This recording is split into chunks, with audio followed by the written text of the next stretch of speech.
आनन्दरूपाय विश्वोत्पत्त्यादिहेतवे तापत्रय विनाशाय श्रीकृष्णाय वयं नमः। श्रीकृष्णाय वयं नमः। श्रीकृष्णाय वयं नमः। श्रीमद् भगवद गीता के स्वाध्याय सत्र में आप सभी का हार्दिक स्वागत है।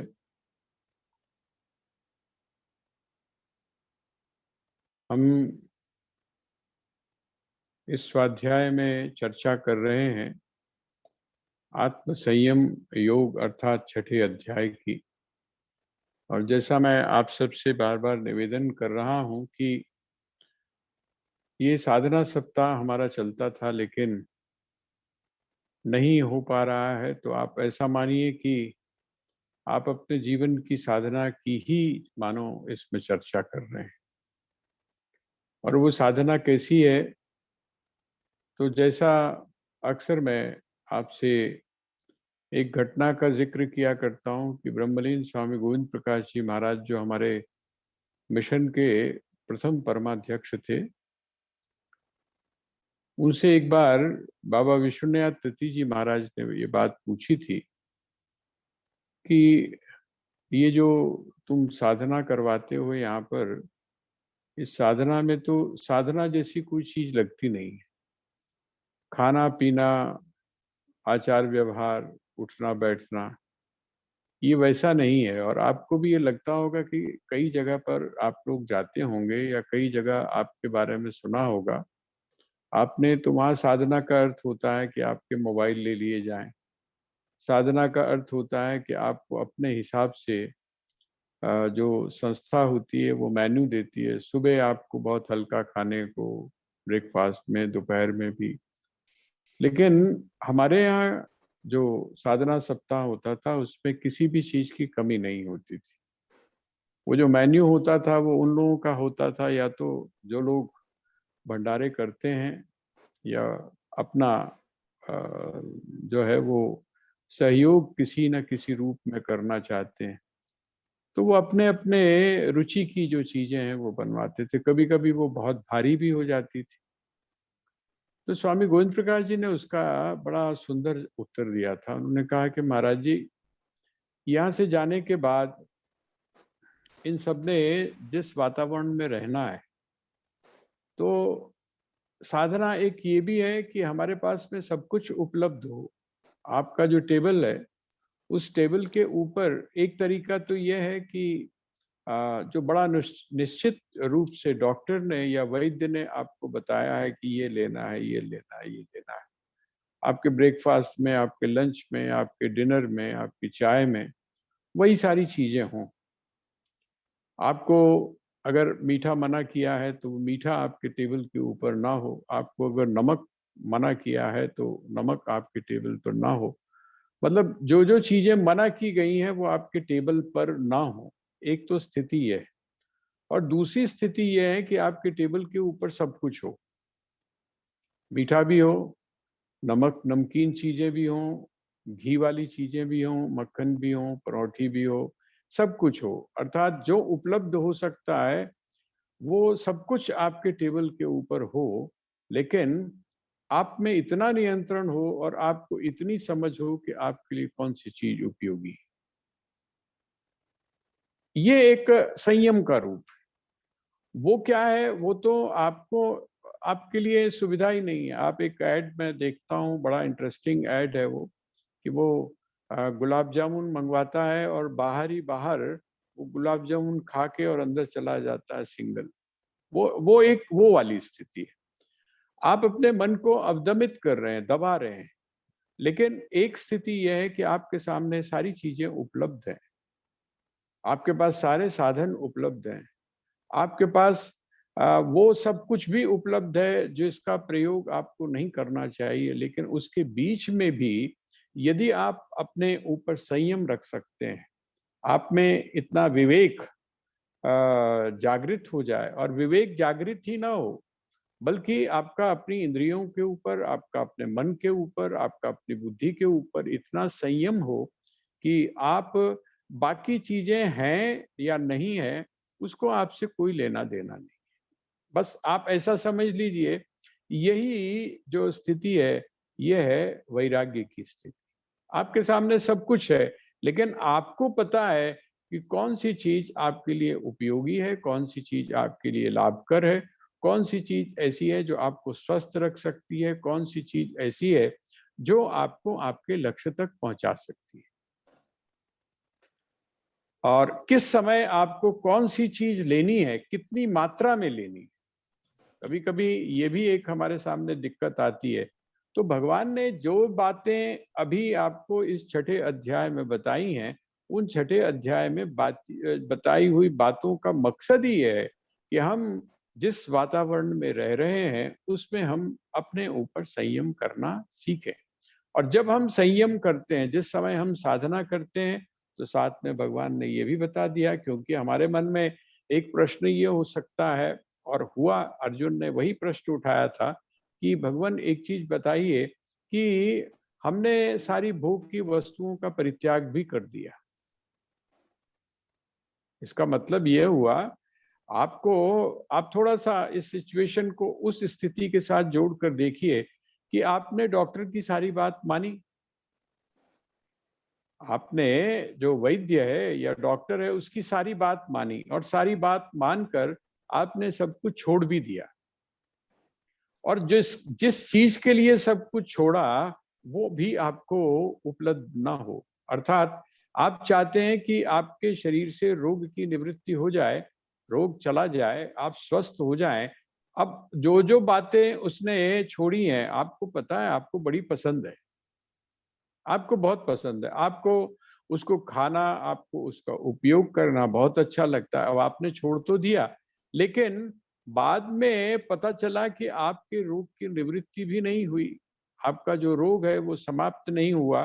तो आपके मन में ये आएगा कि यार बीमारी तो ठीक हो नहीं रही है, इसलिए फिर क्या है, एक डायलॉग आप लोग सुनते हैं ना अक्सर, कह रहे यार मरना ही है तो खा पी के मरो, क्या ये सब चीजों के अंदर पड़ना है। ये जो एक प्रवृत्ति है, यही प्रवृत्ति को बस कुछ समझ लीजिए मिलती जुलती सी यहाँ पर जो शंका है, शंका इसी बात को लेकर थी, और भगवान ने उसकी बड़े तरीके से, बड़ी स्मूथली उस एक एक प्रश्न का जो है वो उत्तर दिया। और उत्तर देने के बाद में अब यहाँ पर भगवान, जहाँ जो बात कल हम चर्चा कर रहे थे कि आपका हृदय यदि शुद्ध हो भी गया, आपका अंतःकरण यदि शुद्ध हो भी गया, तो भी बात नहीं बनती है। उसका कारण क्या है? आपको ऐसा लग रहा है कि सब कुछ साफ है, सब कुछ साफ है। जैसे अब आप अपने टेबल को बिल्कुल साफ कर लेते हैं, बिल्कुल साफ कर लेते हैं, लेकिन उसके बावजूद भी क्या होता है, आपको तो लग रहा है साफ है, लेकिन जो सही तरह से जानता है उसको पता है कि इसके ऊपर रोगाणु हो सकते हैं। क्यों? क्योंकि वो बहुत बारीक होते हैं।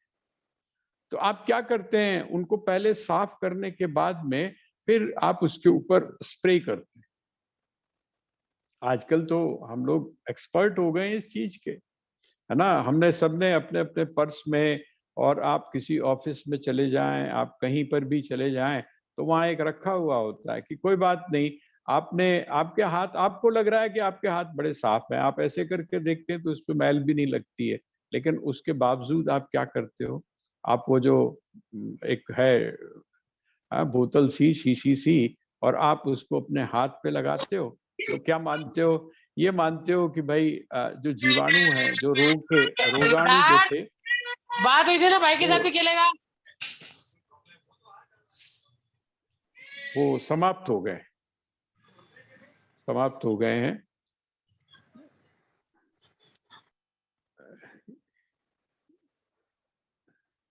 तो कहने का मतलब ये है कि ये भी एक रोगाणु है, ये जो अभी आया था ना, बार बार निवेदन करने के बावजूद भी नहीं क्यों अपने ऊपर ही अनुशासन नहीं रख पा रहे हैं। छोटी सी बात जो है वो अभी तक जो है वो हम पकड़ नहीं पा रहे हैं इतने लंबे स्वाध्याय के बाद में भी।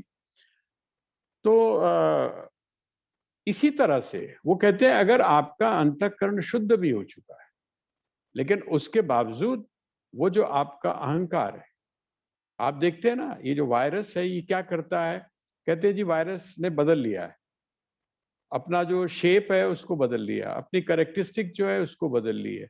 बस समझ लीजिए आपके अंदर भी एक ऐसा ही वायरस बैठा हुआ है, जिसको आप क्या कहते हैं, जिसको आप मन बोलते हैं, जिसको आप अहंकार बोलते हैं। वो भी क्या करता है, वो परिस्थिति के अनुसार कभी आपका दोस्त बन जाता है और कभी आपका दुश्मन बन जाता है।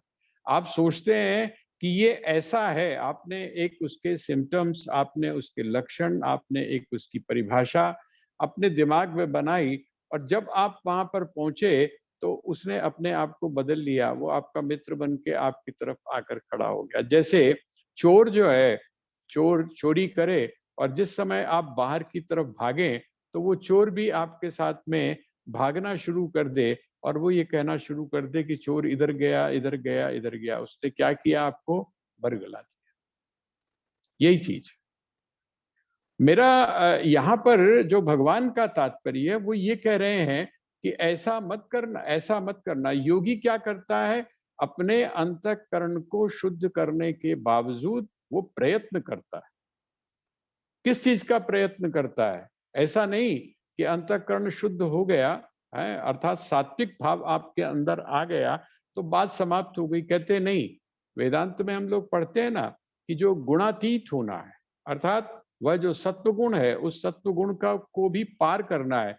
क्यों होता है, आपको ध्यान होगा जब हमने गुणों की चर्चा की थी तो हमने ये कहा था आपको कि वो जो गुण होते हैं, तीन गुण इकट्ठे ही चलते हैं, तीनों गुण इकट्ठे चलते हैं।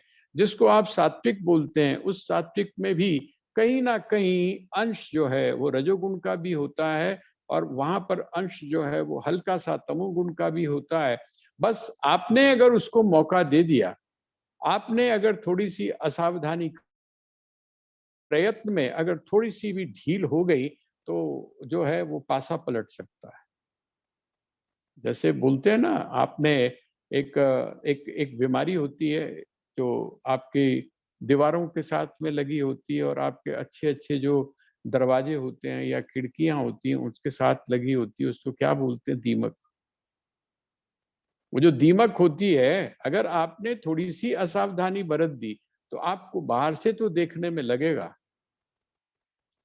मैंने भुगता है, कोई नियर अबाउट मेरी 1.5 या 2 लाख रुपए की किताबें होंगी, और वो पैसे की बात तो आप छोड़िए, लेकिन सबसे बड़ी बात थी कि बड़ी अमूल्य किताबें थी जो उपलब्ध नहीं है।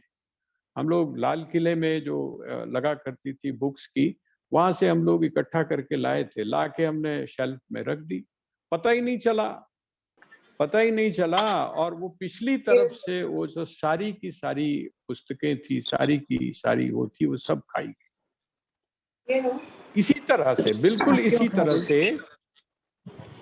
इसी तरह से आप जो है वो इस बीमारी को, जिसको आप अहंकार बोलते हैं, इस अहंकार को आप लेकर आ जाते हैं।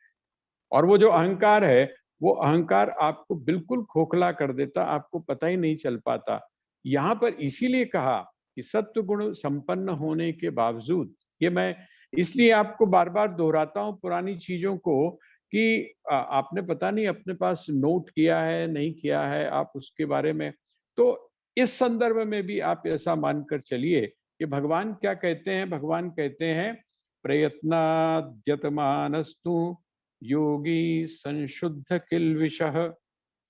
45 श्लोक नंबर, छठा अध्याय श्लोक नंबर 45। प्रयत्नाद्यतमानस्तु योगी संशुद्ध किल्बिषः अनेक जन्म संसिद्धिस् ततो याति पराम गतिम।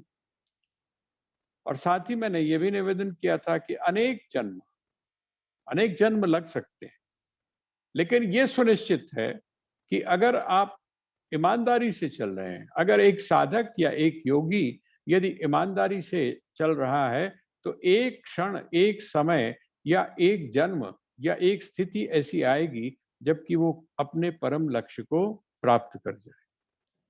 एक तो यह है कि आप गाड़ी को लेकर एक ही जगह पर घुमाते रहें, आपको ये लग रहा है कि आप बहुत बड़ा काम कर रहे हैं। जैसे कोल्हू का बैल होता है, सुबह से लेकर शाम तक चलता है, उससे पूछो कितना चले तो वो कहेगा बहुत चला, लेकिन उससे ये पूछो पहुंचे कहाँ, तो कहते हैं कहीं नहीं पहुंचा, मैं जहां था वहीं का वहीं हूं। एक स्थिति तो ये है कि हम जन्म जन्मांतरों से जो घूम रहे हैं कोल्हू के बैल की तरह, चले तो हम बहुत हैं, चले तो हम बहुत हैं, कर्म हमने बहुत किया है, तरह तरह के कर्मों को हमने किया है, तरह तरह के भोगों को हमने भोगा है, तरह तरह के सुख का हमने आनंद लिया है, उसको चखा है। लेकिन वो पूछा जाए कि पल्ले क्या पड़ा, तो पल्ले कख नहीं है। कख नहीं का मतलब क्या होता है? कख का मतलब समझते हैं ना? कख पंजाबी विच कख कहनू कहंदे ने। पंजाबी का मतलब होता है कुछ नहीं। कुछ नहीं का मतलब राख भी पल्ले नहीं पड़ी। बाकी की बात तो छोड़ो आप। राख जो होती है ना, राख, वो भी पल्ले नहीं पड़ी। तो इसका मतलब क्या हुआ? एक तो तरीका ये और एक तरीका ये, कोई बात नहीं भाई, इतने जन्म जहां तक बीते पता नहीं, अनेक जन्म, कोई संख्या नहीं बताई, अनेक जन्म, कहते अनेक जन्म बीत चुके हैं, तो कोई बात नहीं। लेकिन इसमें, इस मार्ग पर जब आप योग की साधना करते हैं तो इस मार्ग पर एक चीज सुनिश्चित है। क्या निश्चित है? कि संसिद्धि, अर्थात आप अपनी सिद्धि को प्राप्त करेंगे। आपको अपना जो लक्ष्य है, लक्ष्य कौन सा? तो कहते हैं वह जो परम पुरुषार्थ है, मोक्ष जो है, अर्थात वह जो परतंत्रता है, उस परतंत्रता से आपको मुक्ति मिलेगी। ये जो जीवन का जो चक्र है, जन्म और मृत्यु का जो चक्र है, ये चक्र आपका समाप्त हो जाएगा और आप ऐसी स्थिति में पहुंच जाएंगे जहां पहुंचने के बाद में कोई फिर वापस नहीं आता है। वापस नहीं आने का मतलब क्या हुआ? ऐसी जगह पर आप पहुंच जाएंगे जहां कोई वापस नहीं आता है।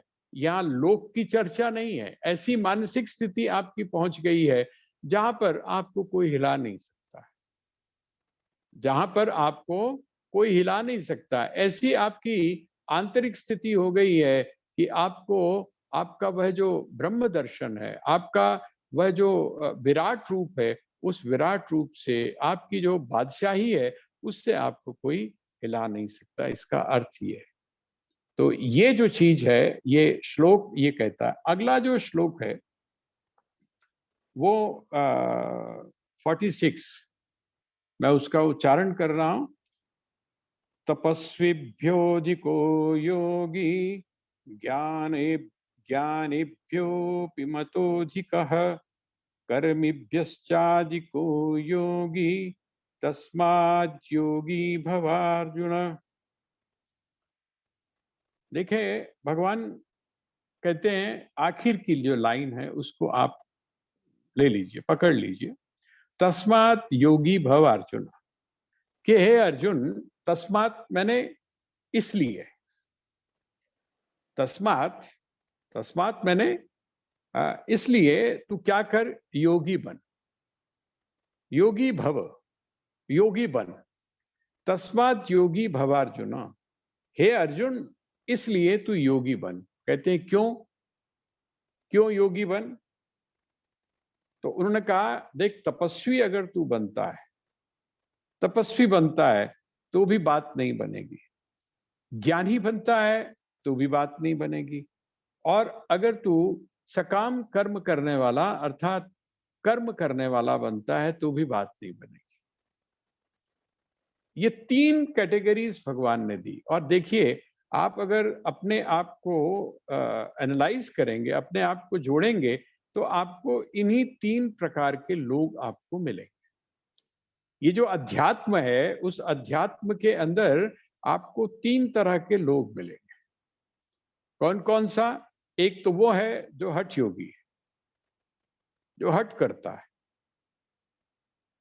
है। आप लोग अगर कभी, आप लोगों को इस बार, आप लोग हरिद्वार तो आनंद नहीं ले पाए कुंभ का, लेकिन अगर आपने किसी कुंभ में जाकर देखा होगा, किसी कुंभ में आप, खास करके जो प्रयाग का कुंभ है उसमें जब आप गए होंगे, क्योंकि वहां पर बहुत विस्तृत जो स्थान है, वो जो जगह है, कुंभ क्षेत्र जो है बहुत बड़ा होता है, बहुत लंबा पार्ट है, इसलिए वहाँ बहुत सारी चीजें आपको देखने को मिलेगी। कांटों के ऊपर कोई लेटा हुआ है, एक पैर के ऊपर कोई खड़ा हुआ है, एक हाथ किसी ने ऊपर रखा हुआ है ना? कोई व्यक्ति जो है, मतलब तरह तरह के, जिसको तप बोलते हैं ना, तप, कोई पंचाग्नि तप रहा है, हर तरह के लोग आपको मिलेंगे। कोई गड्ढे के अंदर गर्दन तक जो है वो जमीन, वो कहते हैं ये तपस्वी है, ये तपस्या है, आप तप कर रहे हैं। पानी के अंदर आप जाकर तप कर रहे हैं, बर्फ के अंदर आप जाकर तप कर रहे हैं, ठीक है। विपरीत से विपरीत परिस्थितियों में आप अपने आप को ले जाकर तपा रहे हैं, तपा रहे हैं। आपका जो शरीर है, आप अपने शरीर को तपा रहे हैं, और उस शरीर के साथ जो जुड़ा हुआ आपका मन है, उस मन को आप तपा रहे हैं, ये तपस्वी है। एक कैटेगरी ये हो गई, तपस्वी है। आपके घुटनों में दर्द हो रहा है, लेकिन आपने संकल्प कर लिया है कि मैंने यहाँ पर 3 घंटे बैठना है, तो अब आप 3 घंटे बैठे हुए हैं, चाहे आपके घुटने जुड़ क्यों ना जाएं। ये प्रारंभिक स्थिति में तो ठीक है, लेकिन जिसने इसी को ही अपने जीवन का लक्ष्य मान लिया, मैं इसीलिए आपसे कहता हूं, थोड़ा सा हम लोग अपना जो संतुलन है विचारों का, उसको बनाकर चले। हम या तो नकार देते हैं या फिर चिपक जाते हैं। हम नकार नहीं रहे हैं और ना हम चिपकने की बात कर रहे हैं। हम तो ये कहते हैं कि जिस चीज का जहां तक जितना उपयोग है, उसका आप उतना उपयोग करिए, और उपयोग करने के बाद में फिर आप आगे बढ़ जाइए, आपने रुकना नहीं।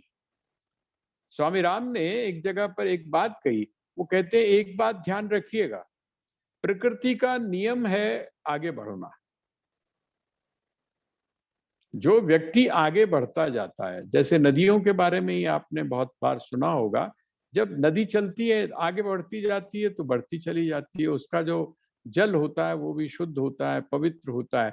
लेकिन अगर वो जो नदी है, वो किसी जगह अगर रुक जाए, तो उसमें सड़ांध आ जाती है, उसका जो पानी है वो विकृत हो जाता है। कहते हैं इसी प्रकार से जिस समय आप अपनी गति को अवरुद्ध कर देते हैं, जिस समय आप अपनी गति को रोक लेते हैं, तो क्या होता है? स्वामी राम कहते हैं बिल्कुल आपकी स्थिति ऐसी है जैसे कि आप 6 लेन के ऊपर जा रहे हैं, और आपने लेन कौन सी पकड़ी हुई है? वो पकड़ी हुई है जहां पर कि आप 150 से नीचे ड्राइव नहीं कर सकते हैं। अच्छा, आपने अगर वहां पर अपनी गाड़ी की स्पीड को कम किया तो क्या हो, क्या होगा? दुर्घटना घट जाएगी। ऐसी स्थिति में दुर्घटना घट जाएगी, 100% घटेगी। कहते हैं इसी प्रकार से जिस दिन आप बढ़ने से, आगे चलने से, जिस समय अपने आप को रोकते हैं, जिस समय आप किसी भी जगह चिपकने की कोशिश करते हैं, तो पीछे से जो प्रकृति है वो आपको धक्का मारकर आगे बढ़ा देती है, आगे बढ़ाने की कोशिश करती है। और इसी को हम क्या बोलते हैं? दुख आ गया, तकलीफ आ गई, विपत्ति और कुछ नहीं है। एक भक्ति की परंपरा है, एक भक्ति के रूप में है। वहां पर हम कहते हैं जिस दिन आप परमात्मा से अपने आप को दूर करते हैं, उसी दिन आपके ऊपर आपदा आती है, विपत्ति आती है, दुख आता है। तो जब आपके जीवन में दुख आए, जब भी आपके जीवन में विपत्ति आए, तो आप ये देखिए कि आप उस परमात्मा से दूर तो नहीं हुए। इसी तरह जिस समय आप ज्ञान के मार्ग पर चलते हैं, चिंतन के मार्ग पर चलते हैं, तो आपको जब भी दुख आता है, जब भी कोई विपत्ति आती है, जब भी कोई धक्का आपको तेज से लगता है, तो आपको ये देखना पड़ेगा कि कहीं आपने अपनी गति में अवरोध तो नहीं किया है, कहीं चलते-चलते आप रुक तो नहीं गए हैं। यहाँ पर इसी बात, तपस्वी तप करना अच्छी बात है, लेकिन तपस्वी का अर्थ है जिसने अपने जीवन में यही चीज ठान ली कि बस यही पर्याप्त है, इससे आगे बढ़ने की कोई आवश्यकता नहीं। ये तो हो गया तपस्वी। और दूसरा कौन है? ज्ञानी। ज्ञानी का अर्थ क्या है? यहाँ पर ज्ञानी का अर्थ तत्वज्ञानी से नहीं है। यहाँ पर ज्ञानी का अर्थ जो है वो तत्वज्ञानी से नहीं है, ऐसा मत लीजिएगा आप इसका अर्थ। यहाँ पर ज्ञानी का अर्थ यह है जिसने शास्त्रों को पढ़ा हुआ है, जिसने शास्त्रों को जाना हुआ है, जिसने शास्त्रों को कंठस्थ किया हुआ है, जो सदग्रंथों को या इन शास्त्रों को पूरी तरह से आत्मसात कर चुके हैं, लेकिन आचरण में अभी नहीं आया है, जिसको परोक्ष ज्ञान हो गया है, सिर्फ परोक्ष ज्ञान तक जिसने अपने आप को रोक लिया है, उसको यहाँ पर ज्ञानी अर्थात पंडित शब्द कहा गया। यहाँ पर पंडित का अर्थ वो मत लीजिएगा पंडिता समदर्शिना। यहाँ पर पंडित वो दूसरी श्रेणी है जो पांडित्यपूर्ण है, जिसकी भाषा जो है बड़ी लच्छेदार है, जो बड़ी अच्छा वक्ता हो सकता है, जो बड़ा अच्छा एक मोटिवेशनल स्पीकर हो सकता है, लेकिन उन्होंने कहा अगर उसके जीवन में योग नहीं है, अगर उसके जीवन में साधना नहीं है, अगर उसके जीवन में ये जो भोग की प्रवृत्ति से दूर होने वाली वैराग्य की प्रवृत्ति नहीं है, तो क्या होगा वो आगे भगवान बताते हैं। वो कहते हैं अब तीसरी श्रेणी आती है कर्मी, कर्म करने वाले की। कहते हैं वो कर्म तो बहुत करता है, कर्म करता है, कर्म करना बुरी चीज नहीं है, कर्म व्यक्ति को करना चाहिए, स्वकर्म करना चाहिए, स्वधर्म करना चाहिए, लेकिन स्वकर्म और स्वधर्म करते हुए वो क्या करता है, आसक्ति पूर्वक करता है। स्वकर्म और स्वधर्म करते हुए अपेक्षा लेकर करता है, अर्थात सकाम रूप से कर्म करता है। वो कहते हैं, भगवान कहते हैं कि योगी जो है इन तीनों से श्रेष्ठ है। योगी जो है वो तीनों से श्रेष्ठ है। तपस्व्यभ्यधिको योगी ज्ञानोप्यो भी मतोधिकः कर्मिभ्यश्चाधिको योगी तस्मात् योगी भव अर्जुन। इसलिए तू क्या कर, तू योगी बन, योगी बन, तपस्वी मत बन, तपस्वी मत बन। एक तप के अंदर, हठ योग के अंदर अपने आप को सीमित मत कर ले, उसका उपयोग कर, उसको छोड़ दे। दूसरा, ज्ञानी मत बन, पंडित मत बन। जो कुछ तूने पढ़ा है उस पढ़े हुए को सार्थक बनाते हुए उसके जीवन में ला। और तीसरी बात, ये जो तू कर्म कर रहा है, इस कर्म के अंदर सकाम रूप से तू कर्म मत कर, बल्कि किस रूप में कर्म कर, बिना किसी अपेक्षा के, बिना किसी स्वार्थ के। ऐसा तू हो तो हे अर्जुन तू क्या कर, तस्मात् योगी भव अर्जुन। इसलिए ये जो तीन जो चीजें बताई हैं, इससे अलग हटकर तू क्या बन जा, तू योगी बन जा। तो भगवान जो है वो यहाँ योगी बनने की बात कर रहे हैं। चाहते हैं कि अर्जुन क्या बने, योगी बने। योगी का मतलब क्या है, आत्मसंयम बन करे। और जब वो आत्मसंयम करेगा तो फिर क्या करेगा, वो कहते हैं उसके बाद ये उन्होंने श्रेणियां बताई, ये मत कर, ये मत बन, ये मत बन। यहाँ पर अगर तू उलझ गया तो तू योगी नहीं बन पाएगा। और मैं चाहता हूं कि अर्जुन तू क्या बन, योगी बन। भगवान